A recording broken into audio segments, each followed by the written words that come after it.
ரகசிய ஒற்ற நேயர்கள் அனைவருக்கும் வணக்கம். சீமான் கொடுத்த உத்வேகம், விஜய் ஆட்சியை போட்டு பொழந்தெடுத்த கோபி சுதாகர், அண்ணேர் கண்டா தைரியமா போட்டு பொழங்க. இது குறித்து தான் இந்த காணொலியில விரிவா பேச போறவாங்க. வீடியோக்குள்ள போகலாம்.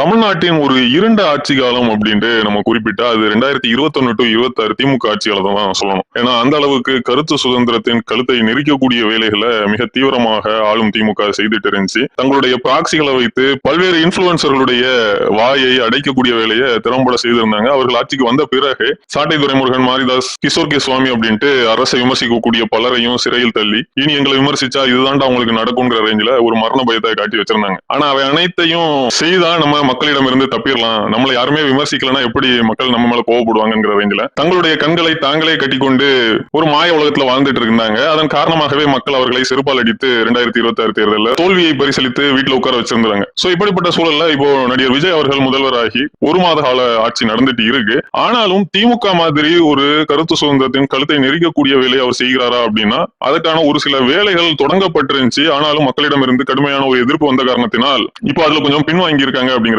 கண்கூட தெரியுது. அது மட்டும் இல்லாம திமுகவின் தோல்வியில் விஜய் அவர்கள் கொஞ்சம் பாடம் கற்றுக்கொண்டிருக்கிறார் அப்படிங்கிறதும் புலப்படுது. ஆனாலும் அவர்களுடைய ஆட்சி நிர்வாகத்தில் இருக்கக்கூடிய குறைகள் அப்படிங்கிறது நீண்டு கொண்டே இருக்கிறதையும் பார்க்க முடியுது. பெரிய அளவு கருத்து சுதந்திரத்தின் கழுத்தை இவர்கள் நெரிக்கலனாலும் அட்மினிஸ்ட்ரேட்டிவ் ரிலேட்டடா பல ஓட்டைகள் இருப்பது அப்படிங்கிறது பல்வேறு தரப்பினரால் புடமிட்டு காட்டப்பட்டுட்டே தான் வருது. ஒரு சில சிக்கல்கள் அப்படிங்கிறது பூதாகரமாக போயிட்டு இருக்கு. ரொம்ப முக்கியமா சட்டம் ஒழுங்கு பிரச்சனை அப்படிங்கிறது பெரிய அளவு நெகட்டிவா தான் போயிட்டு இருக்கு. அதே மாதிரி கரண்ட் கட் அப்படிங்கிறது பெரிய அளவு கெட்ட பேரை விஜய் ஆட்சிக்கு கொடுத்துட்டு இருக்கு. சோ அப்படிப்பட்ட கரண்ட் கட்டை வைத்து இப்போ பரிதாபங்கள் கோபி சுதாகர் அவர்கள் நேற்றைய தினம் பவர் கட் பரிதாபங்கள் அப்படின்ட்டு ஒரு காணொலியை வெளியிட்டு இருக்காங்க. இதுல விஜய் ஆட்சியில எந்த அளவு பவர் கட் இருக்கு, மக்கள் எந்த அளவு அவதிப்படுறாங்க அப்படிங்கறத காமெடியோடு கலந்து சொல்லியிருக்காங்க. இது இப்போ தவகவினர் மத்தியில மிகப்பெரிய கோபத்தையும் கொந்தளிப்பையும் ஏற்படுத்தி இருந்தாலும் பொதுமக்கள் மத்தியிலையும் அரசியலில் எந்த சார்பும் இல்லாமல் இருக்கக்கூடியவர்கள் மத்தியிலையும் ஒரு பெரிய நன்மதிப்பை தான் பெற்றிருக்கு. இதன் பின்னணியை நம்ம ஆராயும் பொழுது நாம் தமிழர் கட்சியின் தலைமை ஒருங்கிணைப்பாளர் சீமான் அவர்கள் கோபி சுதாகருடன் ஒரு நெருங்கிய உறவில் இருக்கிறார். அவர் தான் இவங்களுக்கு ஒரு உத்வேகத்தை கொடுத்து, தம்பிகளாக கவலைப்படாதீங்க,